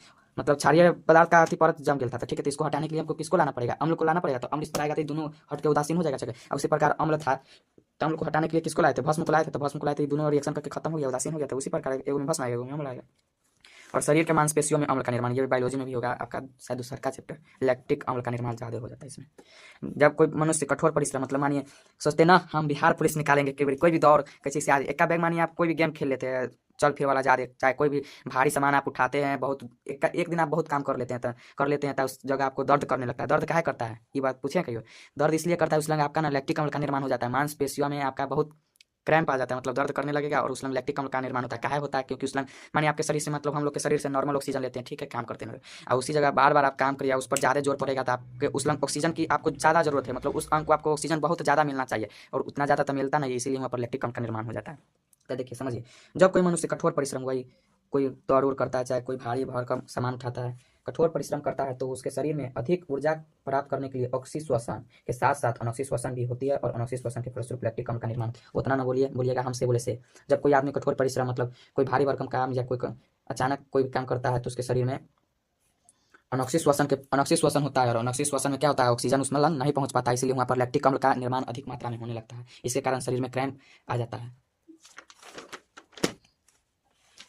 और जलीय जीवों पर प्रभाव, 5 गो या 3 गो 4 गो लिखे, लेकिन हम 6 गो समझाए आपको, जे वाला पसंद पड़े लिखे। जैसे जलीय जीव में, जलीय जीव में मानिए मछली उछली आ गया, ठीक है, मछली तो जल तो मानिए एक तरह से अथी रहता है, उदासीन रहता है, ठीक है। और मानिए नाला वाला के पानी जैसे हो गया आपका, चिमनी उमनी से, कारखाना से निकलने वाला पानी, निकाली हॉस्पिटल के गंदगी के कारण से आपका इधर आ गया था, उसमें अम्लीयता बढ़ जाती। मेन कारण तो इसमें यह है, कौन? अम्लीय वर्षा। अम्लीय वर्षा के कारण ना, अम्लीय वर्षा के कारण जब बारिश होता है, अम्लीय वर्षा, तो डायरेक्ट पानी में गिरता है, तो पीएच मान, मतलब नदी के पानी तो पहले उदासीन था, भाई में मछली उछली स्वस्थ था, इधर उधर घूमता है। अगर बारिश हुआ अम्लीय वर्षा, तो अम्ल वाला पानी पानी में गिरा तो ऑलरेडी अम्ल हो गया, इसके कारण मछली सब उसमें मरने लगता है। मछली मतलब पानी में रहने वाला सब जीव सब मरने लगता है, यही था। देखिए, पर्यावरण दूषित करने के कारण अम्लीय वर्षा एवं रासायनिक उर्वरक, मतलब खाद और कीटनाशक के कारण पृथ्वी पर जलाशय में मौजूद जल अम्लीय हो जाता है, और उस जल की अम्लीयता एक सीमा से बढ़ जाता है, इसके कारण एक सीमा से अधिक हो जाता है, मतलब अर्थात उसका पीएच मान 5.6 से कम हो जाता है, तो उसका बुरा प्रभाव जलीय जीवों पर पड़ता है, फलतः जलीय जीव नष्ट। हमसे बोले वही वाला, देखिए वाला डेफिनेशन पर ना जाइएगा। आपका हो गया लवण। लवण कितने प्रकार का होता है? लवण आपका 2 प्रकार का, सॉरी बाद में बताएंगे। लवण क्या हो गया, सीधे आप ऐसे समझिए, लवण जब अम्ल और भस्म की प्रतिक्रिया कराई जाती है तो लवण का निर्माण होता है, ठीक है। नॉर्मल इतनी करिए, इतना नहीं देखिए, ठीक है। जब अम्ल और भस्म की प्रतिक्रिया कराई जाता है तो लवण का निर्माण होता है। हो गया।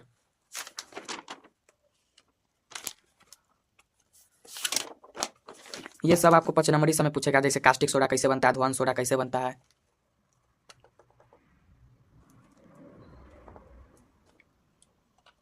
ध्वंस सोडा हो गया, खाने वाला सोडा, ये सब कैसे कैसे निर्माण होता है वो तो देखिए। नमक क्या है, इसके कैसे प्राप्त किया जाता है, इसका प्रमुख उपयोग, ये कहाँ कहाँ उपयोग में किया जाता है, 5 नंबर में पूछता है। केमिस्ट्री का हेल बोला जाता है, दूसरा का चैप्टर सबसे इंपॉर्टेंट चैप्टर माना जाता है, दूसरा और तीसरा का कर लेता आपका 5 नंबरी 2 नंबरी बन गया, और चौथा से भी कभी कभी पूछ देता रहता है। नमक क्या है? तो नमक, तो नमक के बारे में आप क्या क्या जानते हो, समय बोल दीजिए। नमक एक उजला रंग का ठोस पदार्थ होता है, और इसका रासायनिक सूत्र क्या होता है, लिख दीजिएगा। इसका रासायनिक नाम क्या होता है, हिंदी में एक मतलब लिख दीजिएगा। रासायनिक नाम सोडियम क्लोराइड होता है, और इसका अनुसूत्र लिख दीजिएगा, और इसका अनुसूत्र NaCl होता है। नमक के बारे में हो गया, ठीक है। और इसे कैसे प्राप्त किया जाता है, दूसरा का पार्ट है, इसलिए पैराग्राफ चेंज करके। नमक नमक तो समुद्र के जल से प्राप्त किया जाता है। समुद्र को जल को क्या कहा जाता है, मतलब मानिए समुद्र कात में जाइएगा, ठीक है, उसको गड्ढा खन देता है, मतलब समुद्र से थोड़ा हट के गड्ढा खन, अगर पानी के लहर समुद्र वाला मारता है तो गड्ढा में आकर पानी कुछ जमा हो जाता है, ठीक है, जमा हो जाता है, तो पानी का वाष्पीकरण होता है, मतलब इवोपोरेशन होता है। मतलब वाष्पीकरण मतलब ना होता है पानी, मतलब उड़ते उड़ते आसमान में एक मतलब चलेगा, इस ग्रुप में ऊपर चल जाएगा, और नीचे कुछ ना कुछ अति बच जाएगा। जैसे वाष्पीकरण आपको उदाहरण होता है, जैसे आप हम लोग के घर में चावल बनता है, मतलब चावल बनता है तो आप झक्का से झक देते थे, सीमा के पार चल जाता था, आप झक्का को पलटते तो झक्का के ऊपर पानी रहता है, तो वही हो गया वाष्पीकरण की क्रिया। तो वही जल का मतलब आया, जल का वाष्पीकरण से अधिकतर प्राप्त किया जाता है, ठीक है, प्राप्त किया। और थोड़ा बहुत नमक ना कहाँ कैसा, मतलब धरती के तर्स, मतलब जमीन के अंदर से भी निकाला जाता है, धरती को खोद कर, जैसे हो गया उसको काला नमक कहते हैं या सेंथा नमक कहते, हो गया। नमक कैसे प्राप्त किया जाता है, से नमक कैसे प्राप्त किया जाता है, तो हम क्या बोले, नमक समुखता समानता या मुक्ता समुद्र के जल के वाष्पीकरण से प्राप्त किया जाता है, वाष्पीकरण की विधि से प्राप्त किया जाता है, ठीक है, हो गया। सेंधा नमक करते हैं, और इसका उपयोग सीधे लिखिए, इसका उपयोग क्या कहाँ करते हैं आप, नमक का उपयोग कहाँ करते हैं, पहले बात है भाई, भोजन बनाने में करते हैं, ठीक है। इसका खाद्य पदार्थ में मौजूद जल को बाहर निकाले, मतलब इसका मतलब यह किसी पदार्थ में मौजूद जल को बाहर निकाला। जैसे आप अचार हम लोग के घर में बनता है, तो मम्मी लोग देखते हैं आमे के मतलब पहले काट लेता है, उसमें फिर डोल में रख के या नमक घोर के हल्दी उल्दी रख दे, मतलब नमक रख देता है, तो अपने आप पिघल के अथी हो जाता है, पानी छूटने लगता है 1 दिन के बाद। उसी प्रकार जैसे मानिए हम सब्जियां बना रहे हैं, प्याज रखे, प्याज के ऊपर तनका अथी रख देते हैं, अति नमक अति पानी छूट के साफ खत्म हो जाता है भाई। तो इसका उपयोग मतलब किसी पदार्थ से पानी को निकालने में किया जाता है, मतलब बाहर निकालने में। इसका उपयोग देखिए साबुन बनाने में किया जाता है, और सोडियम कास्टिक सोडा और धोने वाला सोडा, खाने वाला सोडा में भी इसका प्रयोग किया जाता है, नमक का। क्लोरीन गैस बनाने में भी, हाइड्रोक्लोरिक अम्ल भी बनाने में भी, मतलब HCl बनाने में भी किया जाता है।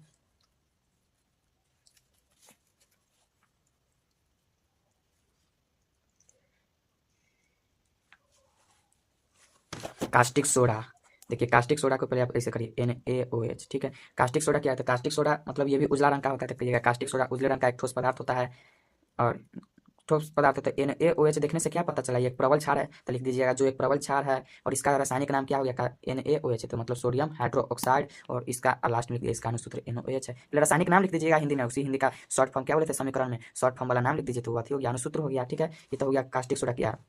और इसे कैसे प्राप्त किया जाता है, तो देखिए कास्टिक सोडा को ना समुद्र के जल से अथवा नमक को जलीय घोल का, मतलब कास्टिक सोडा भी मानिए एक तरह से समुद्र के जल से बनता है, और दूसरा तरीका से भी बनता है कास्टिक सोडा। कैसे बनता है देखिए, पहले आप नमक के घोल ले लीजिएगा, नमक के घोल मतलब कटोरा या कुछ में ली, उसे क्लोर अल्कली विधि द्वारा प्राप्त किया जाता है। बताते हैं क्लोर अल्कली विधि क्या आता है, इसी में आ गया नमक के जलीय घोल को, नहीं इसे छोड़िए। ठीक है, इसके लिए सीधे आप करिए, इसे क्या है समुद्र के जल से प्राप्त किया है, नमक के जलीय घोल को क्लोर अल्कली विधि के द्वारा प्राप्त किया जाता है। इसके बाद आप पढ़िएगा इसके लिए क्या करना पड़ता है, पहले नमक के जलीय घोल में ना विद्युत की धारा प्रवाहित की जाती है, मतलब विद्युत अपघटन किया जाता है विद्युत की धारा प्रवाहित की जाती है, और सोडियम धन आयन, मतलब जब इससे बिजली की धारा प्रवाहित की जाती है ना, तो सोडियम धन आयन कैथोड पर जाकर एक इलेक्ट्रॉन को, सोडियम मतलब सीधे आयनित हो जाता है। छोड़िए इतना हम अपना मन से समझते हैं। नमक को जलीय घोल में जब इसका बिजली की धारा प्रवाहित की जाती है तो इसका विद्युत अपघटन होता है। ठीक है, तो विद्युत अपघटन होता है तो सोडियम धन आयन कैथोड पर जाकर, कैथोड पर, और क्लोरीन एनोड पर जाकर एक इलेक्ट्रॉन को ग्रहण करता है, क्लोरीन पर जाता है तो आयनित हो गया, और इस प्रकार उसके मतलब क्या हो गया, पानी को बाहर मतलब अति वहाँ जल की प्रतिक्रिया सोडियम हाइड्रोक्साइड और हाइड्रोजन सोडियम में पानी को घुलता है। ठीक है, अपघटन कराकर कैथोड पर चल गया, एनोड पर चल गया। ठीक है, उसके बाद क्या है, वहाँ पर जल में मतलब आप आधी पानी में मिलाए तो भले तंग, उसके बाद धारा को बंद कर दीजिए तो उसमें तो जल तो मौजूद है ना करे, और जल उस प्रतिक्रिया में मौजूद किससे प्रतिक्रिया, सोडियम हाइड्रोक्साइड से सोडियम से प्रतिक्रिया करेगा, तो सोडियम तो भाई बेचारा कैथोड पर जाके खड़ा है और क्लोरीन एनोड पर जाके खड़ा है, और धारा जैसे बंद करेंगे तो उसमें क्या मौजूद है, जल मौजूद है, तो जल वो सोडियम से वाला प्लस आयन से प्रतिक्रिया करेगा, जल तो क्या बनाएगा, सोडियम हाइड्रोक्साइड बनाएगा, सोडियम हाइड्रोक्साइड बनाता है। सोडियम हाइड्रोक्साइड क्या होता है, पानी में घुल जाता है। क्या बोले थे, ये कौन क्षार है, प्रबल क्षार है, तो क्या अधिक मात्रा में हाइड्रोजन धन आयन पर ऋण आयन प्रदान करता है। उसी पर सोडियम तो पानी में घुल जाता है, इसीलिए वो तो पानी में घुल गया बेचारा, तो बचा कौन, हाइड्रोजन गैस को बाहर निकाल देता है।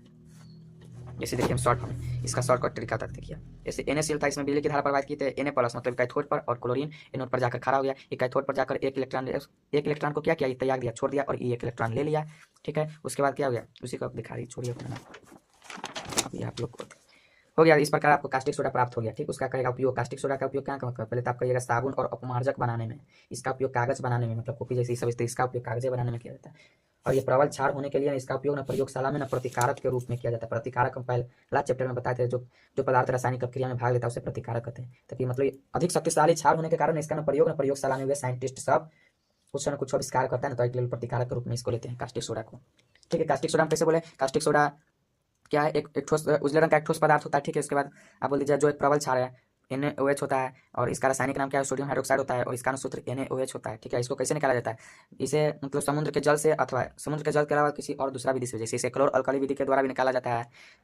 ठीक है, क्लोर अल्कली विधि क्या होता है, जब नमक के जलीय घोल में बिजली की धारा प्रवाहित की जाती है तो सोडियम धन आयन कैथोड पर और क्लोरीन ऋण आयन एनोड पर जाकर जाता है, और इसमें तो जल बाद में पुनः बिजली की धारा प्रवाहित को रोक दिया जाता है, तो उसमें तो भाई जल मौजूद है तो उसमें फिर सोडियम से प्रतिक्रिया कर लेगा, तो सोडियम हाइड्रोक्साइड बना लिया, तो NOH तो बन गया ना, और फिर जो H2 था वो गैस के रूप में बाहर निकल जाता है, और इसका प्रयोग बता दिए कागज बनाने में, साबुन बनाने में, अपमार्जक मतलब वही सरफ, ठेठी में ना बोलते सरफ, वही अपमार्जक मतलब वही होता है सरफ बनाने में, और अधिक प्रबल होने के लिए इसका उपयोग प्रतिकारक में किया जाता है, प्रयोगशाला में प्रतिकारक के रूप में किया जाता है। धोबिया सोडा आपका हो गया Na2CO3 डॉट 10H2O। देखिए धोबिया सोडा, इस ये भी बोल दीजिएगा उजला रंग का ठोस, सब तभी उजले रंग का है, इसलिए आप सीधे पहले का लाइन कोई भी रहेगा तो वो उजले रंग का ठोस रवादार पदार्थ होता है, सीधे ठोस पदार्थ होता है। और उसके बाद इतना जो गंदे कपड़ा लेके साफ करने का उतना लिखिए, जैसे ट्रिक बताए तो शुरू से आ रहे तो भाई इसके बारे में लिख दीजिए, ठोस उजला रंग का होता है, इसका रासायनिक नाम क्या होता है, उसका अनुसूत्र लिख दीजिए, हो जाएगा। तो क्या हो गया, धोबिया सोडा उजले रंग का एक ठोस पदार्थ होता है, इसका रासायनिक नाम रावा जल मतलब कौन, मतलब इसमें पानी का मात्रा है युक्त सोडियम कार्बोनेट होता है, इसका अनुसूत्र Na2CO3 डॉट है 10H2O होता है। और ये क्या होता है, धोबिया सोडा को कैसे बनाया जाता है, धोबिया सोडा अमोनिया सोडा विधि द्वारा तैयार किया जाता है। इसमें नमक के जलीय घोल में पहले अमोनिया गैस को प्रवाहित किया, अमोनिया गैस के साथ साथ में कार्बन डाइऑक्साइड गैस को प्रवाहित किया जाता है, मतलब छोड़ा जाता है, तो इसके फलस्वरूप अल्प घुलनशील सोडियम बाइकार्बोनेट का निर्माण होता है, और जो अवक्षेप के रूप में नीचे बच जाता है। अवक्षेप बताए थे जो घोल में नहीं घुलता है और नीचे ठोस रूप में बच जाता है, तो उसे अवक्षेप कहते हैं। ठीक है, तो क्या बोले धोबिया सोडा कैसे प्राप्त किया जाता है, तो धोबिया सोडा में पहले आप अमोनिया गैस प्रवाहित किए, ठीक है, उसके बाद आप कार्बन डाइऑक्साइड गैस फिर प्रवाहित कर दिए। ठीक है, तो इसके फलस्वरूप मतलब सोडियम बाइकार्बोनेट का अवक्षेप प्राप्त होगा, मतलब और नीचे वो बैठ जाएगा। अवक्षेप है तो भाई पूर्ण रूप से तो पता है कि वो नीचे बैठे करेगा, ठीक है। रिएक्शन होता है NaCl प्लस क्या था, जल था जलीय घोल लिए थे, जल हो गया, उसमें क्या अमोनिया गैस डाले, अमोनिया सोडा भी मतलब अमोनिया गैस प्रवाहित किया, तो अमोनिया का क्या होता है NH3 होता है, उसके साथ साथ कार्बन डाइऑक्साइड पर तो प्लस CO2 बनाए। उसके बाद क्या सोडियम बाइकार्बोनेट का फॉर्मूला ये होता है NaHCO3। उसके बाद क्या बना, उसे के NH4Cl सादा इसे करते हैं, ये बना, ठीक। और छानने पर सोडियम और इसे फिर बाद में छान लिया जाता है पानी में। जैसे भाई अक्षेप बैठा तो उसको छन्नी से छान, जैसे मानिए आप बालू पानी में पड़ गया तो छन्नी से आप क्या करते हैं, इसे करके छानते तो बालू छन्नी पर आ जाता है तो उसको बाहर फेंक देते ना, तो उसी प्रकार तो इसमें अच्छा ठोस रूप में कौन बैठा हुआ है, सोडियम बाइकार्बोनेट बचा हुआ है, तो इसको आप छानिएगा तो सोडियम बाइकार्बोनेट भाई छन्नी पर आ जाएगा, तो फिर इसको पानी में रौदा में रखकर इसको सुखा देंगे, फिर उसे प्रतिक्रिया कर गर्म कर देंगे, ये अपने आप अथी हो जाएगा। देखिए छान लेंगे तो सोडियम अलग अलग कर लेते हैं और इसे फिर सुखा कर गर्म किया जाता है तो सोडियम कार्बोनेट प्राप्त हो जाता है। देखिए इसे हुआ तो इसको तो कैसे हुआ पता है, अमोनिया सोडा विधि द्वारा प्रवाहित इसे प्राप्त किया जाता है। पहले इसमें क्या किया जाता है, अमोनिया गैस को प्रवाहित किया जाता है, उसके बाद कार्बन डाइऑक्साइड गैस को प्रवाहित किया जाता है, कर दीजिएगा तो क्या बनेगा, ये मतलब ये अब घोल में अघुलनशील पदार्थ के रूप में सोडियम बाइकार्बोनेट का निर्माण होगा और ठोस रूप में अवक्षेप के रूप में नीचे बैठ जाएगा। तो भाई बैठ गया तो उसको छन्नी से छान लेंगे, तो मतलब छानने के बाद वो मतलब सीधे ऊपर आ जाएगा, तो उसको रौदा में मतलब धूप में सूखने के लिए रख देंगे, तो उसको फिर बाद में गर्म कर देंगे, तो उसके बाद उसका निर्माण हो जाएगा। और इसका उपयोग क्या है, कपड़ों की सफाई काम करने में, साबुन या कागज बनाने में भी इसका भी क्या है, साबुन बनाने में। और इसका उपयोग जल की अस्थायी कठोरता को दूर करने में किया जाता है। खाने वाला सोडा क्या है, खाने वाला सोडा तो भाई जैसे वहां तक यहाँ तक आया था ना, तो यही खाने वाला सोडा हो जाता है। खाने वाला सोडा देखिए, खाने वाला सोडा उजले रंग का, ये भी एक ठोस पदार्थ होता है, ठीक है। यह हल्का छा इस तरह से खाने वाला सोडा उजले रंग का एक ठोस पदार्थ होता है, ठीक है। उसके बाद उसका रासायनिक नाम क्या होता है, सोडियम बाइकार्बोनेट होता है। और उसके सोडियम बाइकार्बोनेट या सोडियम हाइड्रोजन कार्बोनेट दोनों नाम एक के है, ठीक है। उसके बाद इसका रासायनिक सूत्र लिख दीजिएगा NaHCO3 लिख दीजिएगा। तो हो गया खाने वाला सोडा क्या है, इसे कैसे प्राप्त किया जाता है, खाने वाला सोडा को ना अमोनिया सोडा विधि, इसको भी अमोनिया सोडा विधि द्वारा प्राप्त किया जाता है, ठीक है। इसके लिए क्या बोले थे, नमक के जलीय घोल में अमोनिया गैस प्रवाहित कर दीजिए, फिर आप कार्बन डाइऑक्साइड गैस प्रवाहित कर दीजिए, करिएगा तो आपको सोडियम बाइकार्बोनेट का निर्माण हो जाएगा, मिल जाएगा, हो गया, ये इतनी हो गया, ठीक है। इतनी तक हो गया, निर्माण हो गया। क्या बोले थे, सोडियम बाइकार्बोनेट में खाने वाला सोडा, इसको अमोनिया सोडा विधि द्वारा प्राप्त किया जाता है। इसके लिए क्या करना पड़ता है, नमक का घोल लीजिएगा, उसमें अमोनिया गैस को प्रवाहित कर दिएगा, उसके बाद आप कार्बन डाइऑक्साइड गैस को आप उसमें प्रवाहित कर दीजिएगा तो अपने आप अथी मिल जाएगा। देखिए प्रवाहित किया जाता है तो फल तो सोडियम बाइकार्बोनेट प्राप्त होता है, ये सोडियम बाइकार्बोनेट प्राप्त होता है। और इसका उपयोग खाने वाला सोडा का उपयोग क्या किया जाता है, कहाँ किया जाता है, इसका उपयोग तो भाई पहले तो हम अथी करते, खाने वाला सोडा मतलब रसोई घर में भी करते, जैसे खस्ता उस्ता कुछ भी बनाते हैं उसमें उपयोग करते हैं, भोज भात में करते हैं। हल्का क्षार होने के कारण इसका उपयोग अम्लीयता मतलब अम्लीयता ज़्यादा कंठ में जलन ना हो जाए, खाली पेटे रहते तो अम्लीयता मतलब आता है, पानी टाइप के तो जलने लगता है, तो इसको दूर करने के लिए एंटासिड का के रूप में इसका उपयोग किया जाता है, ठीक है। इसका उपयोग आग बुझाने में, सोडा अम्ल अग्निशामक में किया जाता है, ठीक है। इसका उपयोग दूध को फटने से बचाने के लिए, अगर दूध फट जाता है ना तो ये वाला मिला दीजिएगा तो दूध ना फटेगा। इसका बेकिंग पाउडर बनाने में किया जाता है। और इसका उपयोग खाद्य पदार्थों को खस्ता बनाने में, ठेकुआ सब ठेकुए ना। बेकिंग बेकिंग पाउडर क्या होता है, तो देखिए बेकिंग पाउडर क्या होता है, तो समझिए हम क्या बोले हैं, खाने वाला सोडा में ना टार्ट्रिक अम्ल किसमें पाया जाता है, टार्ट्रिक अम्ल इमली में पाया जाता है ना, तो इमली में जो अम्ल पाया जाता है वो वाला, और खाने वाला सोडा को मिला दीजिएगा तो टार्ट्रिक बेकिंग पाउडर बन जाएगा। तो क्या हो गया, बेकिंग पाउडर खाने वाला सोडा और टार्ट्रिक अम्ल को मतलब सीधे मिलाकर तैयार किया जाता है, ठीक है ना। तो आप ऐसे सोचिए, ऐसे बोलिएगा, बेकिंग पाउडर खाने वाला सोडा और टार्ट्रिक अम्ल का मिश्रण से बनता है, से निर्माण होता है, कुछ भी लिख दीजिए। इतना सब अति करिएगा तो दिमाग गर्म हो जाएगा, छोड़ दीजिए, उस सर्दी समझाने के लिए लिख दीजिए। विरंजक चूर्ण क्या है, इसे कैसे तैयार किया जाता है, इसके लिए देखिए इसके प्रमुख उपयोगों का उल्लेख करिए। तो विरंजक चूर्ण उजले रंग का एक चूर्णित पदार्थ होता है, मतलब भुरभुरे टाइप का होता है, मतलब जिसके क्लोरीन जैसी गंध आता है, क्लोरीन जैसी अप्रिय गंध आता है, गंध निकलती है। इसका रासायनिक नाम क्या हो गया, कैल्शियम ऑक्सीक्लोराइड, कैल्शियम तो कैल्शियम, ऑक्सी के लिए O और क्लोराइड के लिए Cl2, ठीक है, ये हो गया। और इसे कैसे तैयार किया जाता है, 40 डिग्री टेम्परेचर मतलब 40 डिग्री सेल्सियस पर बुझे हुए चूने को क्लोरीन गैस प्रवाहित किया जाता है, क्लोरीन गैस तो विरंजक चूर्ण प्राप्त होता है। विरंजक चूर्ण कैसे प्राप्त किया जाता है, देखिए 40 डिग्री तापमान पर बुझे हुए चूने पर क्लोरीन गैस प्रवाहित किया जाता है तो विरंजक चूर्ण का निर्माण होता है। अलग आ गया बुझा हुआ चूना, और सीधे कहेगा चूना बिना बुझा हुआ अगर बुझा, देखिए बुझ गया तो ना कहिए, जैसे मानिए आप आग समय अभी ठंडी के समय तक आग ताप रहे, ठीक है, तो पानी रख दिए तो कथी हो गया, आए पानी मिला दिए तो बुझ गया ना। तो इसी प्रकार देखिए यहाँ पर COH2 है, तो इसका मतलब हो गया आप पानी मिलाए हैं इसलिए अथी हो गया, तो इसे मतलब बुझा हुआ चूना किसे कहते हैं, जिसमें जो पानी के साथ रिएक्शन करके निकल के आता है उसे बुझा हुआ चूना कहते हैं। और बिना बुझा हुआ कहेगा तो CaO हो जाएगा, मतलब CaO होता है, कैल्शियम ऑक्साइड। और इसी तब ना पानी के साथ अति कर लेते हैं, मतलब मानिए आप घर रंगते हैं चूना से, तो क्या करते हैं, ये वाला पहले लाते हैं कैल्शियम, बिना बुझा हुआ चूना लाते हैं, उसमें पानी मिला देते हैं, पानी मिला देते हैं तो उसको उजला रंग के हो जाता है, तो दीवार को रंग देते हैं। तो वही हो गया ये कैल्शियम हाइड्रोक्साइड में क्लोरीन गैस प्रोवाइड करने पर क्या, 40 डिग्री ताप पर बुझे हुए चूना पर, तो बुझा हुआ चूना ये है, चूना पर क्लोरीन गैस प्रोवाइड करने पर 40 डिग्री ताप याद लिख दिया। तो क्या बनता है, विरंजक चूर्ण बनता है, उज्जवल बनता है। विरंजक चूर्ण का उपयोग देखिए, यह किसी पदार्थ के रंग उड़ाने में किया जाता है। किसी भी पदार्थ का रंग मतलब उड़ा देता है, जैसे मानिए आपके पास उजला, जैसे मानिए उजला हुड्डी हो गया, ये सब हो गया, तभी देखते हैं रीन का लिक्विड आता है उजला टाइप के, उसमें क्या रहता है, क्लोरीन है। यही विरंजक चूर्ण का थोड़ा बहुत उपयोग किया रहता है। मानिए आपके पास दाग धब्बा लगा हुआ है, तो उसको आप उस पर रख के रगड़ दीजिए तो तुरंत छूट जाएगा, तो दाग उड़ा देता है। तो इसका उपयोग क्या हो गया, किसी पदार्थ के रंग को उड़ाने में किया जाता है, क्योंकि इसमें क्लोरीन गैस पैदा हो मतलब उत्पन्न होता है। और इसका उपयोग कागज और कपड़े का उत्पादन में किया, कागज बनाने में भी और कपड़े बनाने में भी इसका उपयोग किया। जैसे मानिए अच्छा ठीक है, बनाने में किया जाता है। कीटनाशक या कीटाणुनाशक होता है, मतलब कीटाणु को मारने में ना देखते हैं। जैसे मानिए अथी बरसात के समय में ज्यादा कथी मतलब किसान के फ्रेंड को क्या बोलते हैं, जमीन, सॉरी, चारा सब देखते रहते हैं, जैसे ससरत रहता है, जैसे और चीज सब पिलुआ माकड़ सब रहता है ना, देखते रहते हैं, उज्जर उज्जर पाउडर सब छींटले रहता है, सब क्या रहता है, विरंजक के चूर्ण रहता है, समझे। कहूँ चल जाइए स्कूल समय चल जाइए, साइडे साइडे कीटाणु सबको मारे के लिए उजला उजला करके छिटले रहता है, वो क्या हो गया, वो सब अथी हो गया, विरंजक चूर्ण हो गया। और ये पानी में अगर मानी पानी की टंकी हो गया, तो पानी की टंकी में उसको आप रख दीजिए, तो पानी में जितना कीटाणु उटाणु होगा छोटा छोटा वो सब मर जाएगा।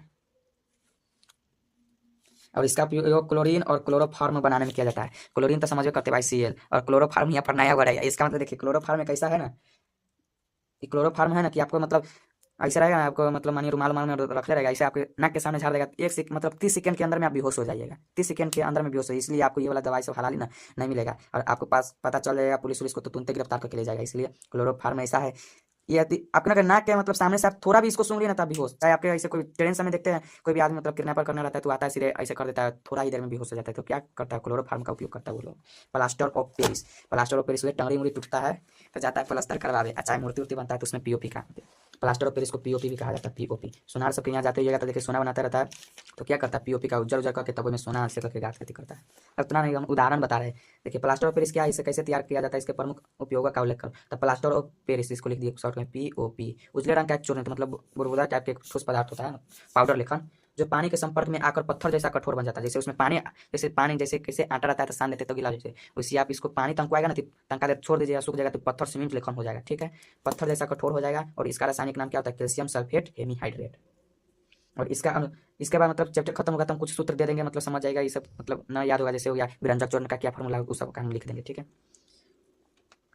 कैल्शियम है, कैल्शियम सल्फेट हेमीहाइड्रेट, हेमी मतलब क्या होता है, आधा, तो आधा हो गया। या अगर ये वाला फॉर्मूला ना दे रहेगा तो कैल्शियम सल्फेट का ट्वाइस दे देगा, .H2O दे देगा। ये दोनों का मतलब वही होता है। प्लास्टर ऑफ पेरिस आप कैसे बनता है, देखिए प्लास्टर ऑफ पेरिस ना जिप्सम नामक पदार्थ से बनता है। जिप्सम एक पत्थर होता है, तो प्लास्टर ऑफ पेरिस पृथ्वी पर सीधे जिप्सम नामक एक पत्थर से तैयार किया जाता है। जिप्सम को चूर्णित कर 120 डिग्री टेम्परेचर ताप पर उसको गर्म करने पर यह प्राप्त होता है। कहेगा प्लास्टर ऑफ पेरिस कैसे प्राप्त होता है, तो कहिएगा जिप्सम को जब जिप्स ऐसे लिखिएगा अपना भाषा में, जब जिप्सम को 120 डिग्री सेल्सियस टेम्परेचर पर गर्म किया जाता है तो प्लास्टर ऑफ पेरिस का निर्माण होता है। और हम इसी प्रकार क्लोरीन गैस कथित था, विरंजक चूर्ण का निर्माण कैसे होता था, विरंजक चूर्ण था, हाँ विरंजक चूर्ण का निर्माण कैसे होता था, तो उसमें क्या करते थे आप, कथी करते हैं, हाँ इसमें बुझा हुआ चूना लेते थे, मतलब बुझा हुआ चूना को 40 डिग्री टेम्परेचर पर गर्म करके उसमें क्लोरीन गैस प्रभावित करते थे, तब विरंजक चूर्ण प्राप्त होता था। और इसमें तो डायरेक्ट आपको 120 डिग्री पर जिप्सम को गर्म कर दीजिए और प्लास्टर ऑफ पेरिस प्राप्त हो जाएगा, मतलब हो जाएगा, ठीक है। जिप्सम का सूत्र ये होता है, 2H2O होता है। ये कैल्शियम है, अरे देखिए यहाँ पर देखिए कैल्शियम CaSO4.2H2 है, 2H2 आ गया, इसका मतलब जिप्सम आ गया, 1/2 रहेगा तो समझिएगा ये POP हो गया। और 120 डिग्री पर इसको गर्म करिएगा ना, तो देखिए ये बन जाएगा आपके पास plaster of Paris. Plaster of Paris का उपयोग देख लीजिए, पहला तो होगा मूर्ति बनाने में, मतलब शरीर में हड्डी, मतलब शरीर की हड्डी टूटी फूटी हड्डी को जोड़ने में प्लास्टर ऑफ पेरिस का उपयोग किया जाता है। और मूर्ति बनाने में ना, जैसे मानिए दिवाली आता है तो माता लक्ष्मी और गणेश जी का प्रतिमा लेते हैं तो कथी के बना रहता है, POP के बना रहता है, देखिएगा उज्जर उज्जर पीछे पीछे रहता है, वो POP ही रहता है, प्लास्टर ऑफ पेरिस का ही बना रहता है, ठीक है। इसका उपयोग मूर्ति का साँचा बनाने मतलब फॉर्म, प्रयोगशाला में वायुरोध करने के लिए छेद, मतलब देखिए प्रयोगशाला है आपके पास, अगर उसमें छेद है तो उसमें प्लास्टर ऑफ पेरिस के उसमें ऐसे कर दें तो उसमें हवा नहीं आएगा, छेद को बंद करने के लिए। और घर के दीवारों और छतों की, ये सब छोड़िए, इसका मतलब घर की दीवारों और छतों की अलंकृत मतलब सजाने में, मतलब मानिए अभी नया फैशन निकल गया, जैसे मानिए आपके घर में अथी पंखा लटक रहा है, पंखा पंखा में से पंखा के ऊपर एक डिजाइन बना देता है। क्या से बनता है? सीमेंट से वाला से भी बनता है, एगो प्लास्टर ऑफ पेरिस वाला एगो आता है सादा तक, सीधे आप उसमें जाएगा पुट्टी मार के सीधे चिपका देता है। क्या चीज़ का रहता है? प्लास्टर ऑफ पेरिस का रहता है। वो तो स्वेदन और परसुएद ये सब नहीं पूछेगा, झूठों के टाइम वेस्ट नहीं करेंगे। ये वाला पूछेगा रावा जल। रावाकरण का जल क्या है? कुछ ठोस पदार्थ रावा बनते समय थोड़ा जल अवशोषित कर लेता है, तो ठोस पदार्थ द्वारा अवशोषित करे इसे ठोस पदार्थ द्वारा अवशोषित ठोस द्वारा अवशोषित इसी जल को रावाकरण का जल कहा जाता है। मतलब कुछ पदार्थ ठीक है रावा बनते समय मानिए पानी को ना सोख लेता है, मतलब ऑब्जर्व कर लेता है और वह इसे सोख लेता है, तो इसे ही रावाकरण का जल कहते हैं। उत्फुल्लन इस बात न पूछता है। ओके, दूसरा का चैप्टर इंड हो गया। आप लोग रिवीजन कर लिया, जैसे आपको हम सूत्र सब बता देते हैं यहाँ पर। जैसे आप हो गया sodium hydroxide, sodium hydroxide. Video बहुत लंबा हो गया, इसलिए हम आपको फोटो खींच कर हम फोटोए भी कॉपी में लिख कर हम भेज देंगे, ठीक? ओके।